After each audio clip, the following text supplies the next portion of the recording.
Man, we here at Glenview Golf Course live, and I repeat, live at S3C Golf Outing, helping raise money for the cancer community. And we took the opportunity today to jump in with some special guests. But before I get into it, I'm your boy, the coach. I'm here with my girl, Tracy. Tracy. And we got some guys here today, some men. There's some straight up men today, man, and I'm super excited. Now, the one's not mic'd up today, all right? He's the angry man on set, and he's from Cleveland, and the Cavs are winning. That's my man Reed from Cleveland. Yes. He's super excited because the Cavs are doing their thing in the playoffs, so he's winning. But our guy that we're going to talk about sipping on some Kentucky Tavern goes way back to our grandfather day. I don't know how to refer to you. Should I refer to him as Captain, retired? The man, Paul Herbert Hogue Jr. All right. Did I nail that? You nailed it. I nailed that. Why you laughing, angry man? Yeah, that's right. So let me tell everybody, we live outside, so you're going to get a little wind. You're going to hear a little golf carts in the background. We just having a great day here at Glenview Golf Course S3C event. But I always like to ask Tracy, what's going on in your world? How you doing today? Woo! So today has been a good day. Met new people. This is my first time at this event. Oh, no doubt. No doubt. When I say we are having a great time. So I'm just happy to be here. That's what I'm talking about. And I'm glad you're having a great time because it takes a lot of work to put this on. Me and Angry Man over here this morning, we were sitting up here struggling, putting stuff. I know, I'm going to say shit again. We was putting shit together and it was, my back is hurting and everything else. We could have had some ships move in if Trump would have let us move some ships yet. You better stop. But yeah, I'm already about it already. But he comfortable. I'm going to call him Herb. His name is Paul. You want me to call you Paul? No. Don't do that. Don't call me Herbie. Call me Herbie. Oh, I'm back in Cincinnati, man. That's how I know when people are from Cincinnati. When somebody yells, "Hey, Herbie," I know they're from Cincinnati. Yeah. Let's keep it real. All right, well, I'm gonna call you Herb, man. Herb, tell me this, man. Everybody knows that you was with the Navy. Yeah. You spent a lot of time in the Navy, man. What drew you to the Navy? And had you always had this vision of leadership in the Navy? So that's a good question, and I would say it like this: it was a combination of a lot of things, and to be honest with you, just the whole thing of the Navy was not what drew me into the Navy, right? Okay. It started with my dad, your uncle, and when I was a junior in high school, I got invited to the Naval Academy as a part of an engineering curriculum. Right. Like a little something in the summer. And I was sponsored by a couple of dudes from the church over here at Mount Zion. Okay. And I went to this engineering curriculum. It was the first time, the Naval Academy, you're not really heard of it before in terms of just what they do. But, my experience with them was through, what's his name? Napoleon McCallum. And if you remember, McCallum parents taught at Princeton, right? Mr. and Mrs. McCallum. And, he went to Purcell Marion. No, he went to Milford. He went to Milford High School, and he did a lot of good stuff. But he went to the Naval Academy and showed out. But again, I didn't know what the Naval Academy was. So when I went to that summer program, and then I was like, hey, it seems like it's pretty cool. And then my senior year, I started getting like letters. You take the SAT, it did relatively well in the SAT and ACT. Right. And I started getting letters from colleges and stuff like that. And the Naval Academy was one of them, right? Right. And I was like, okay, let's see where it goes. And then I also applied to West Point and Air Force Academy. And to be up front, Otley Smith, who was a football coach at the time, like Princeton. Princeton High School. Otley Smith had walked up to me in the middle of a practice one time and said, hey, have you really thought about school? And I said, hey, I am. He said, have you thought about the Naval Academy? And I said, well, yeah, I still remember that conversation. I said, well, I've been getting letters from them and stuff like that.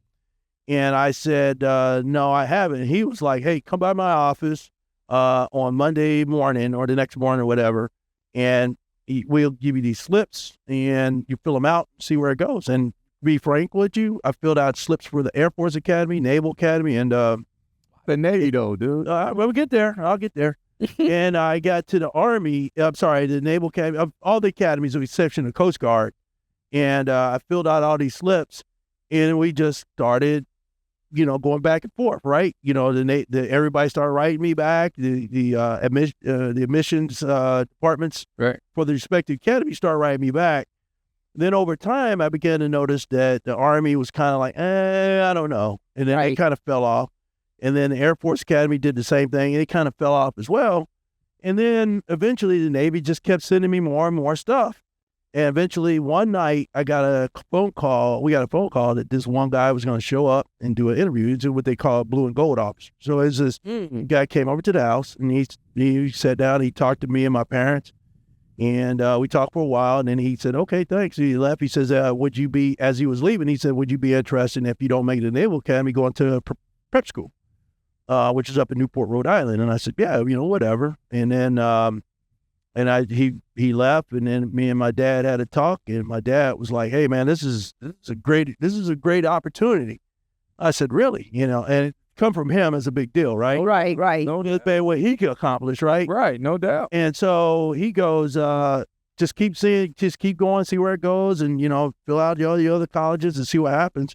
So we just the Naval Academy kept sending stuff, and they were like, at one point, if I'm not mistaken, they were like, "Hey, you had some things in your health, like a rash when I was a child." Stuff. Right.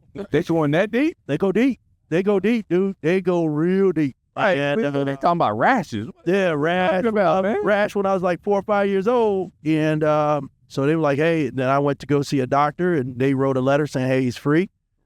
And then the next thing you know, I got I didn't get the appointment, but what I did get was I got not an invite, but I got picked up if you wanted to attend the Naval Academy, go to prep school up in Rhode Island. So I went to prep school, started off at prep school. Oh, you did. You didn't go right to. I didn't go right to the academy, Right. and I will tell you that whole thing was a journey in itself, because if in high school I was an honor student and all kinds of stuff like that, and I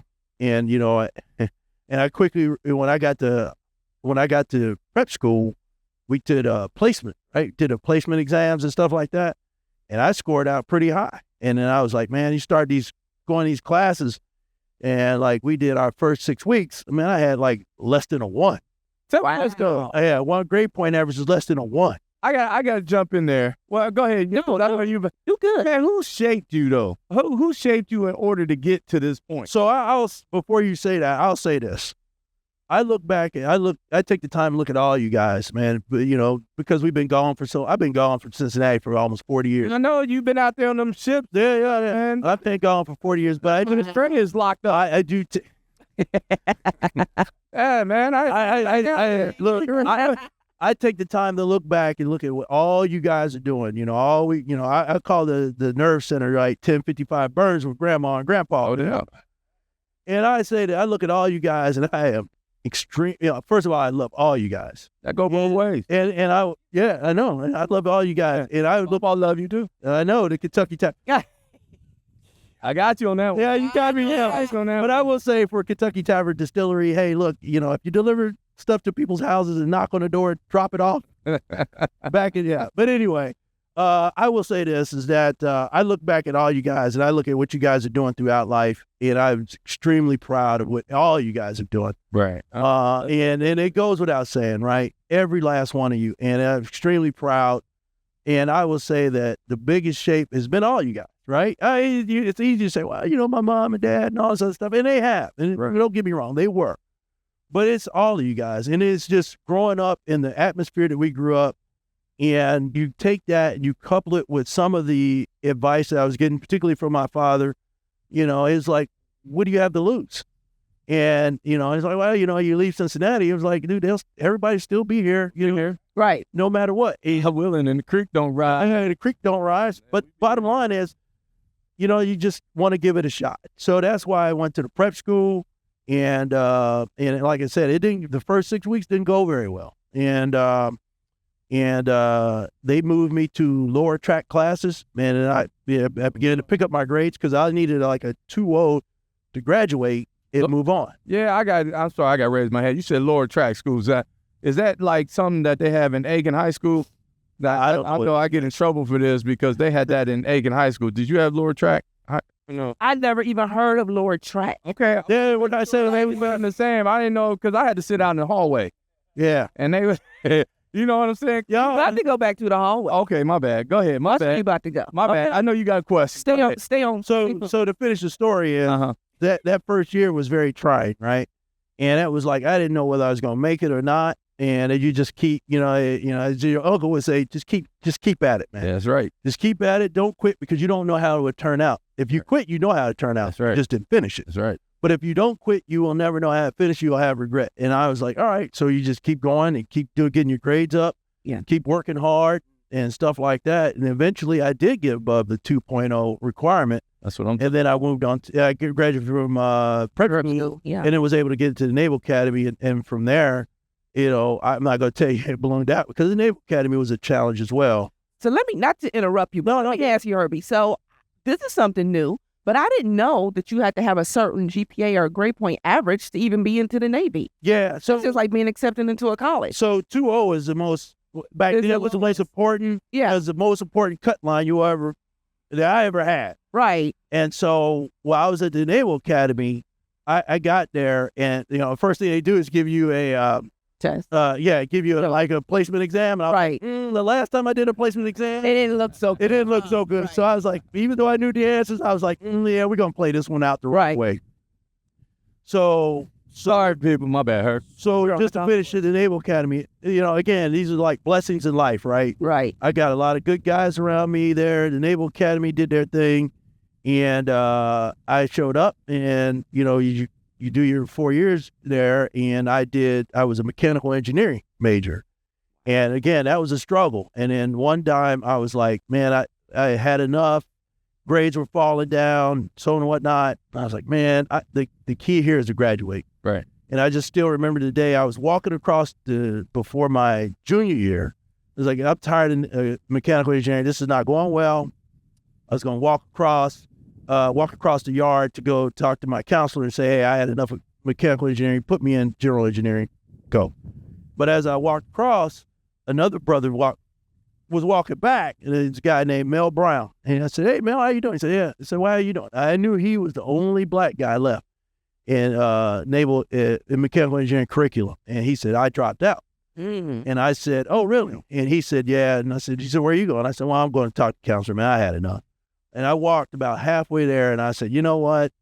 I'm going to keep going to mechanical engineering. I did. Because you was going that direction just because of what his experience was. Well, yeah, I knew that he was the last African American. Me and him were the last two. He quit, and then I got about halfway, and I said, you know what? It's good to have representation, and I said it's also good for the institution as well to make sure that. Right. And it was a struggle. I ain't gonna lie to you. The next 2 years after that was a struggle, but I got through it. Right. Right. And so you graduate and you're happy. But like I said, I had the support system I had there with my buddies, roommate, Gary McIntosh, and a few other guys. They were like spot on, and man, it was a great experience. But going back to the original question, the Naval Academy, I had no idea. I mean, Roger Staubach from Cincinnati, right, went to Purcell Marion. Yeah, he went there, and and there was really none. I think out of my whole family, both sides, I had a cousin who was in the Navy, and that was it. And so you just keep going and you keep doing what you got to do and get through, right? Yeah, you winning. So Herbie, let me ask you. So we have the history of you going into the prep school first, and then into the Navy. Yep. Just where in this journey do you feel that there was a defining moment when you realized you wanted to lead and not just serve? So look, the object of the Naval Academy is to get through, right? Mm-hmm. Only until after I got out, and I was in my first job, it was on USS Gridley in San Diego. Mm-hmm. And I was like, man, this is going to be, and they put me in engineering. It was a rough go. However, I will tell you that, it's one of those things where, there was an old saying, I don't know if it's an old saying, but, the saying that Is that one of your planes about to land on the ship? I don't think so. I was about to say, hey, that thing come rumbling in. Sorry, we still outside, people. Yeah, I don't see no water. but somebody once told me, heat and pressure creates what? Diamonds, right? No doubt. And so I went through that, man, and I went through it, and the guys that I had, at the time being a brand new officer, and I went on my first deployment. I couldn't think of a better group of guys that I had the ability to work for me, for a better term. But the senior enlisted guys kept at it. They kept me, kept me on track, and they made sure that I did all the right things, and that I was not distracted, and they kept me going. And that was like, and then the other piece, to be frank with you, going back to the mechanical engineering stuff, all that stuff was laid out right in front of me. I was like, man, all those years of just studying and all this other stuff was right there, and I understood it really well. Tell me this, Herb. I got a question. Did you feel like you was overlooked or misunderstood during those? So that's a good question. Another good question. Or underestimated, because you said as far as being an African American. I would tell you that it happened one time, actually once right up front.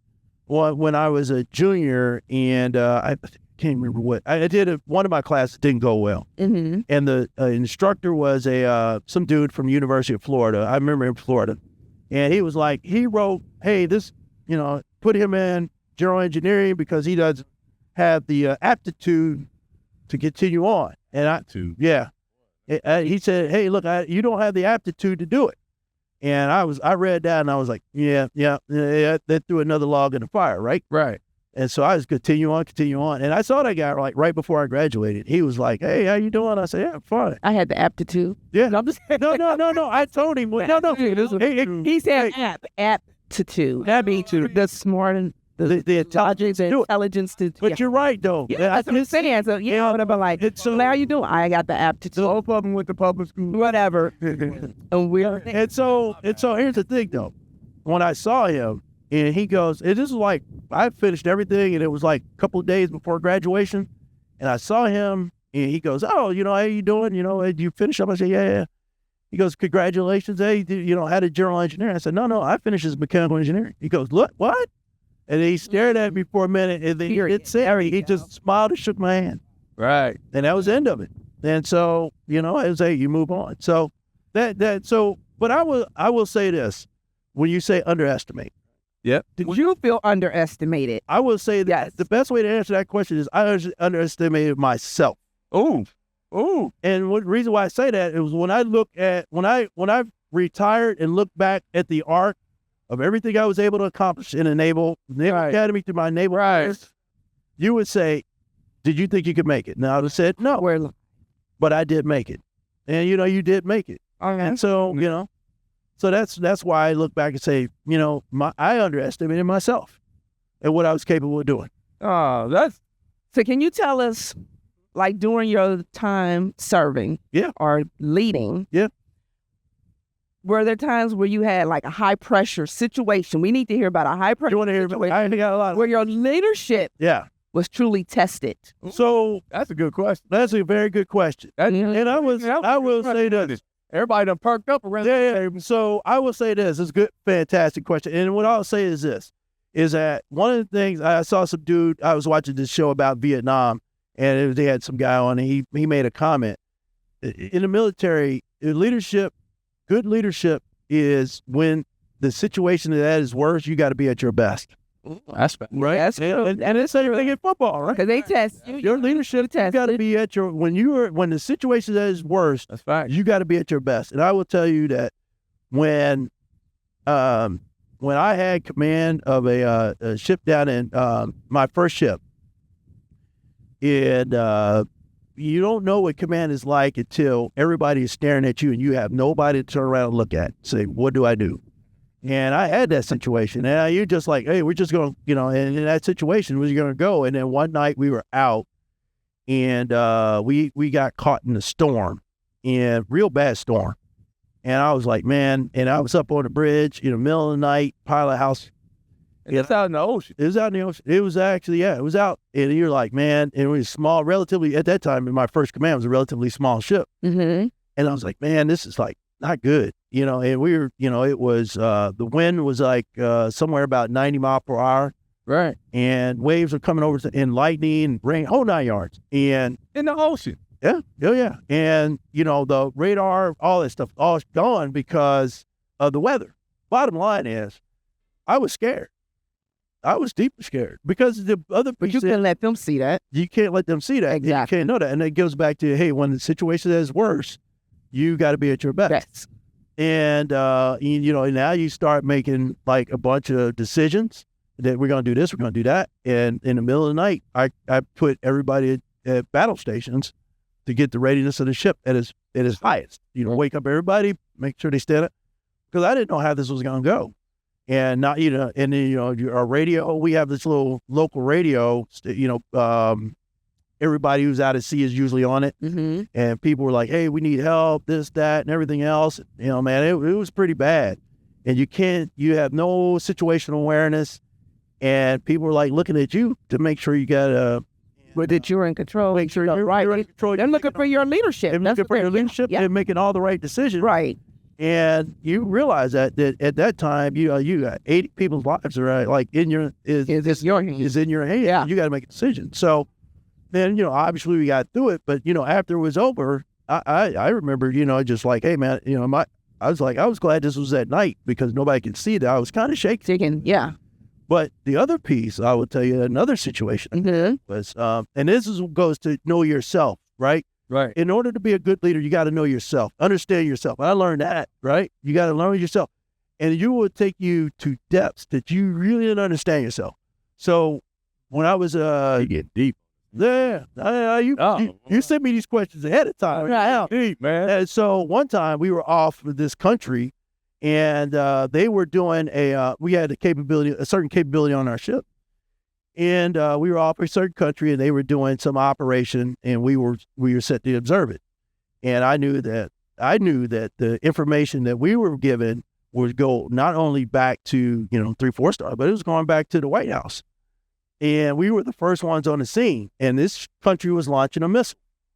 And and they were launching a missile, and I got down, and and I had a guy I really trusted, great guy. And I got down there and things were not going well. And I saw that he was working to fix the situation. And I saw it, but, deep down, you're like feeling like, hey, man, at any point I'm going to explode, go off the rails here. Right. And then you realize that if I do that, what is it going to accomplish? It'll make the situation worse. So I looked at him and said, hey, man, I said, Rod, his name is Rod McGee. I said, fix the situation.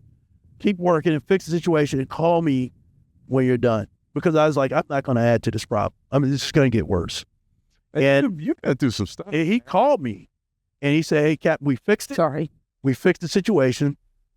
And within 20 minutes, the country did launch their missile. Can you tell us what country? Was it our country? No, it was not our country. Was it Lincoln Heights? No. It was over in the East, far East Asia. Okay. I was just curious if we can know that. So the bottom line is, I learned from that is you got to know yourself because I was like, man, I'll just in a stressful situation, I will go to ballistic, and it won't fix anything. Right.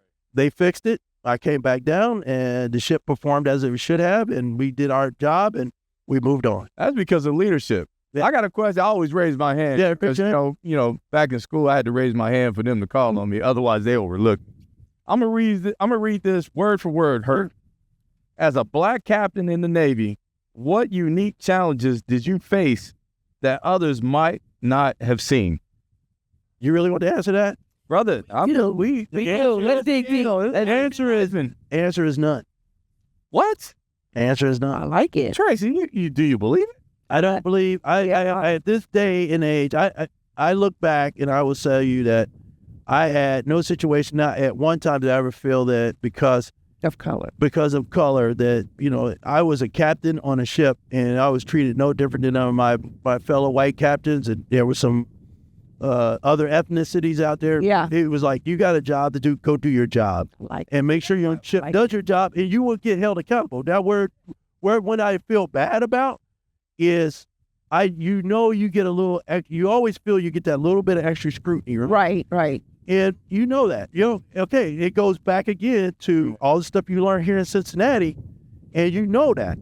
And so as your uncle would say, there's an equation that you have to be cognizant of. Right. And I knew that equation, right? You knew that equation. And so I treated it that way. And so the bottom line is that when I saw, African-American CEOs getting fired, stuff like that, it bothered me, not so much because it was, racism or whatever. The reality of it is, the equation going through. And a lot of times guys don't get fired because of the performance of their ship. That did happen a couple of times, just in general. Now, Right. I'm with you. they got fired because of personal conduct. Right. So a couple of them did. A good friend of mine did. And I was a little disappointed because, you scream black this, black that. But the reality of it is, man, nobody looked at that. When you said personal conduct, like what did that entail? Like So when you would, if I didn't know you were doing it, I would said, Google this. Right. And there was a situation I had, not when I was stationed in San Diego, I was a squadron commander, and I was responsible for a group of ships at that point. Right. And I got a phone call one day that one of my COs was like sexually assaulted somebody. Oh, okay. Yeah, you can Google that one. Yeah. And I had to go relieve him. I had to fly down to Panama, and relieve him Of his jobs. Yeah. Take him off the ship. And that was a pretty. He was a brother? No, he's a Hispanic cat. Oh, okay. And I relieved him, and that was you out of here. Like, but a lot of people don't realize that is a life-altering event when you relieve somebody of command, because that goes into magazines, that's reportable to Congress, all that kind of thing is on. And that person is affected the rest of their life, because once that is done, they go, I took that dude off the ship, and he stood, and I had to make a bunch of legal decisions about him. And at that point, he sits around and he gets retired like within a couple of years. He doesn't go on. Wow. I'm going to ask you a crazy question. Yeah. We talked about your Navy journey and who you are. Tell me what Patty Hogue and Paul Hogue Sr. mean to you. Man, it mean everything, right? And the funny thing is when I did my change of command and in my retirement ceremony, I always reflect, what did I take from each of them? And being his parent. Yeah, his parents. Yeah. And I would tell you that with my mother, I took nothing but drive. You drive to excel. Your uncle, on the other hand, not so much to drive to excel, but it was like, hey, be open to everybody. Don't discount anybody. Just be open to everybody, to be taught, keep a level head about things, and understand everybody. So, and so the question sometimes becomes in leadership that I found is, when you have people who work for you, and I'll throw this question at you at some point. Bring it on. You discount people, do you discount somebody from a leadership perspective, right? So you're a football coach, you are a football coach. When you look over, you say, man, that guy's sorry. He ain't nothing. And you quickly realize that when you think of, in my experience, having had command and look back, you can't do that. Right. You got to find people's individual talents no matter what. Because everybody has strength. They have strengths. Yeah. And I had just a real quick story. I had a junior officer who worked for me, and he was like the worst. I mean, he was always in trouble. He always did this. This is when I was stationed in Japan. But he was my anti-submarine warfare officer. And I was like, yes. So one day we get a mission change, and a submarine from another country got underway, and we was like, hey, we got to go out there and track him. And I was like, man, I don't know, man. The guy I got charged now is garbage, Right. Mm-hmm. And I should not. And when he came up, when it was on him to get to perform, he performed magnificently. Wow. Magnificent. Oh, he took it over. He took it over. He ran it. And my biggest thing became with him is, you got to go to bed at some time, man. We out here tracking this submarine for days. Right. And you got to go to bed at some time. And he was like, oh, sir, I'm up here doing it. I said, I get it, man, but I need you to be fresh. And later, after I retired, this guy comes back. He's going to be a CO of a ship. And me and him talked about that. That's what you take from that. That's crazy stuff. That is crazy. man. But, it goes back to, like, you as a football coach. Have you ever discounted somebody and you look at people and you really think about it and you're like, hey, this person is not working out, right? This person is not working out, and you're like, okay, whatever. Right. But again, it goes back to what we learned here, from my father, this is my mother. It's like, hey man, you talk to people, you don't discount them. And just little offhanded story there was when I was a captain, we got called into an office one time, and the Secretary of Defense was in San Diego, and his senior military assistant was in town with him. It was a 3-star Army guy. Right. And he laid out a whole story of, in the Army, we believe in people who have a lot of badges and stuff on the uniform. Yeah. And he said one time I had 2 platoons in Iraq, I think it was. And in both cases, both of them got stuck. And they were taking fire and people were getting hurt, stuff like that. And he said, the guy who was out there who, fresh cut, looked squared away, performed horribly. And actually, I think it sounded like he quit. The guy who he didn't think he'd get through, doesn't cut his hair and all that stuff. They were like, man, that guy performed outstanding. Wow. And my point is, do you take credit for that? No, I don't take credit for that. Okay. I don't take credit for that. And the reason why I don't take credit for that is actually works the other way, is that I never saw that in that person. Right. Who were dealing with the ASW piece. Mm-hmm. But, when I look back and I was like, hey man, that guy did everything he was supposed to do and more. And it was like, I always thought about that. And I was like, man, maybe I should have did something different with him. Right. Treated him a little bit differently. Yeah. And, but everything worked out. You underestimated. Just a little bit. Yeah. I think that comes with it. But again, Darren, when you say, my mother, my father, it's everybody. Oh, but, leadership at the top, you don't realize that until you are actually in the seat. It's like, it's everybody in your life's journey who is a part of it, right? Right. And you said, right. Yeah. And you realize that it's everybody, even your uncle, right? Even your dad, right?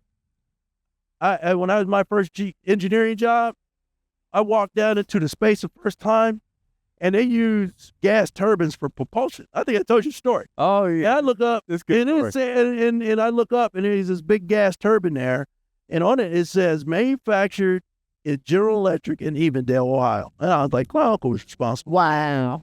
Well, yeah, his uncle being my dad. Yeah, I'll tell you right now.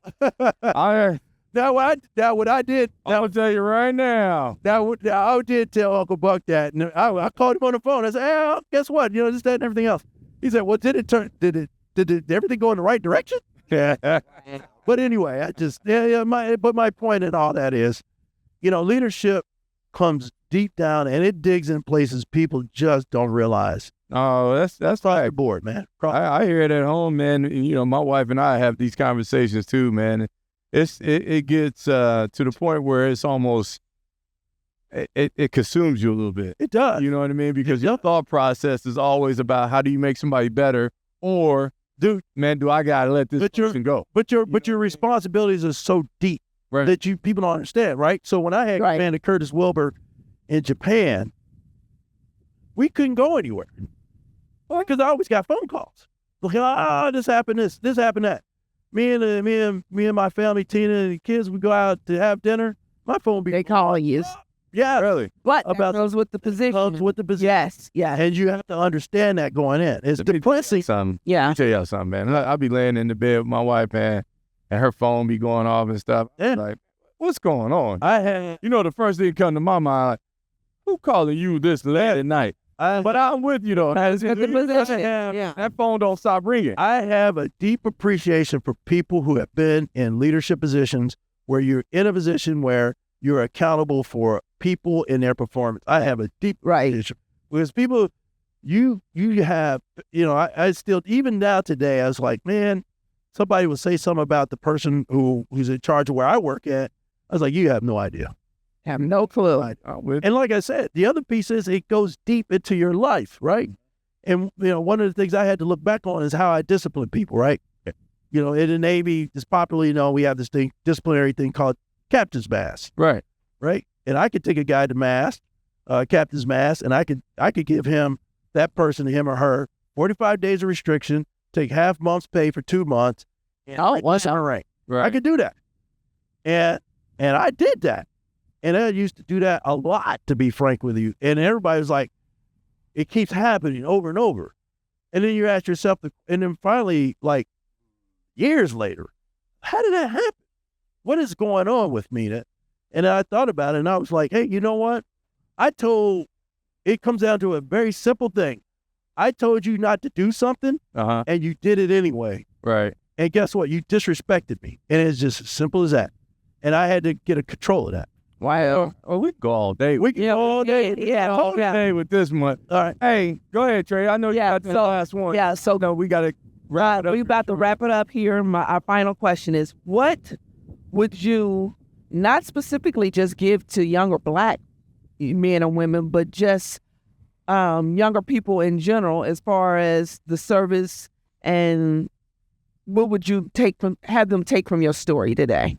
And possibly joining. So here's what I would take. Branch. Here's what I would take from what I was able to accomplish. I look back, is don't underestimate yourself. Mm-hmm. Right. And don't cheapen yourself. Right. You are capable of doing a lot of good things, a lot of great things. And I see like some of the guys that, when I was after I retired, I was an instructor for the. I was an instructor at what was called Aegis Training Center, and I taught commanding officers in employment of the Aegis weapons, which is on destroyers, really sophisticated system. But what I used to tell people was like, don't underestimate yourself, just continue on. And I would tell people like, and I know this seems corny, but if I was to say there's two, I wouldn't say books, two things to look at, anybody, regardless of color. Is one book they made us read at the Academy called The Message to Garcia. And basically that is about initiative. And the way that story kind of went was about it was about a guy who was given a job, for a better term, to make contact with his rebel group back in the late 1800s, make contact with a rebel group. There was no instruction or anything. He was just told to make contact, and he showed initiative, and that's what it teaches you. Right. And the other thing is, and again, this may sound corny, is the speech given by General MacArthur in 1962 to the brigade of, to the Corps Cadets. It was called the Duty, Honor, Country piece. And I would tell you that within that, it talks a lot about the Army and stuff like that. But if you take it a little step further, you realize about commitment to a cause, right, and what it takes to get there. And like I said, it's again, you look at the arc of what I've been through in my entire life, right? And I look at my mother come walking down, and ass walking, yeah. Okay. And I would say that everything counts in leadership. Yeah. And what I say that is, it just didn't stop with Cincinnati, Ohio. You go to the Naval Academy, you meet great people, and then I go to San Diego, I meet my wife, Tina, and then we get married. And 33 years later, I will always say that was the truest blessing I had, because we had kids, and the thing is that her family was a continuation of my life that I had here in Cincinnati. Mm-hmm. What do you mean by that? Her family has been beautiful in my entire life, right? And when I've been gone, they take over, they help her out. I've been on deployments, whatever. Mm-hmm. Out at sea, they've been helpful, and all that stuff gives you the latitude to do a lot of things in life, in your profession, right? That I saw a lot of guys stumble over, and it's like, I can't do this anymore, I can't do that, and like I said, that career was fantastic. Now, I will say the other piece I'll say is that my job in leadership was different than a lot of the, I noticed you had I can't remember the gentleman's name, but he was in the Army. Mm-hmm. Totally different. Oh, yeah. And I tell people it's totally different. Army, Army, Yep. totally different. Their leadership is different. A lot of guys look at it differently. They get shot at, stuff like that. But I will say that a shipboard captain is absolute authority. Right. And obviously I was able to successfully complete it. But the piece that I learned from that is that, man, you're responsible for the lives of everybody. And the best example I'll tell you is that once you get your ship is in trouble, people will die. No doubt. And I've seen that even in peacetime when a couple of ships had collisions back in 2016 and sailors died. And, the nearest example I would tell you is that recently it was not a U.S. ship, but, we sank, our ship sank a submarine sank a Iranian ship. It was on the news. And they didn't know it was coming. And all of a sudden that ship is gone. Everybody, I think a couple of guys survived, but everybody's gone. Wow. And people don't realize that. It's like one decision and everybody's gone. Wow. Right? I'm going to be honest with you. I know we got to wrap this up. It's out already. Yeah. Oh, no. But I can't get off of it without saying thank you. Yeah, thank you. Because for you to be away from your family, for us to miss you while you gone, Yeah, we did. Yeah.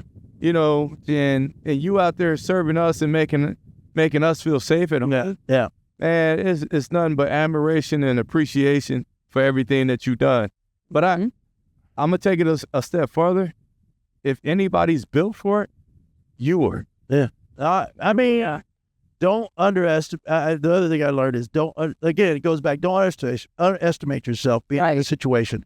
And I'll say this is that, in closing, you asked me earlier about, you saw the guy say, hey, look, thank you for your service. Right. I've come a long way with that term. And you were like, I'm not in service. Well, I say that now. I say that now, but I will tell you, there was a point where I used to say, when people say thank you for your service, I was, in my mind, I would say, I would shake your hand and say thank you. Yeah. But in my mind, I was like, well, I serve because you don't have to. I took that service because you don't have to. And now I understand. Yeah. Now I understand. That's why we say sit up here and say thank you. Yeah, right. Yeah. But but I come a long way with that simple statement. Right. Right. And like I said, man, I feel truly blessed that everything that was given to me, like I said, man, everything in my life, whole art, my family, from the time I was born to the time I was 18 and then 22. Then I joined the Navy, and then married Tina, and then my kids, and that family has been absolutely beautiful and an ultimate blessing I can ever ask for. And it keeps happening every day. No, I thank you. And I'm going to actually thank you, too, for bringing this brother home from Cleveland who'll be holding it down in Cleveland, Ohio, right there, Angry Man. Yeah. I love him to death, but, thanks for bringing him on. I know you need some protection nowadays. Hey, I will always say, I look at everybody around here, and everybody's been a player. Everybody's been a player. And even the little things that don't seem like it is like, what would this person do? What was this person? You sit back, and I used to be in my cabin, sit back and thinking through the day, and then like I used to go up to the bridge wing at night after dinner. Sometimes I have a cigar, and just close the door, just think deeply. And when the guy I was telling you earlier who helped me out, was my on watch one night when they launched a missile, I said, right, take care of this guy. He retired, and I spoke at his retirement. And I said, if anything you will ever miss when you're out there with your guy, your crew and your ship is, man, there's nothing like a sunset on the ship. You watch the sun come down, you're sitting out there looking, and you're in deep thought and everything else along that lines, and you're just like, And it goes on every day, man. And I will tell you that this country is absolutely number one. And I say that with all the warts and everything else along that lines, and people will disagree with me left and right. The reality of it is, man, we will never lose. We run into problems. Right. Yeah, but we never lose. Never lose. If you just saw, because be upfront, I'll end it with this. Where I work at now, I work for the National Nuclear Security Administration. The guys used to blow up nukes and test nukes and stuff like that, nuclear weapons. Far away from Aiken. Yeah, far away from Aiken. Yep. But there's a desert full of potholes Right. from back in the day. They don't do it anymore. But, you're like, man, the lengths that we will go to defend this country, people just have no idea. No idea. Well, there we have it. Yeah, I appreciate you coming on. That was an hour? Yeah, there. No, I appreciate you coming on, man. Hey, look, I appreciate your. No, we appreciate. No, thank you. Thank you. I got to meet your husband and your beautiful daughter there. I mean, this has been awesome. Yeah, this has been great. You winning. So with that, we are wrapping it up. S3. Yes. So thank you again, her, for all that knowledge that we just got today. No. And again, thank you for your service. Hey, Squirt, make sure that stays on. Sport. Yeah, he got me. Thank you. I appreciate it. We out, man. S3C, we out. Thanks. All right, thanks, guys.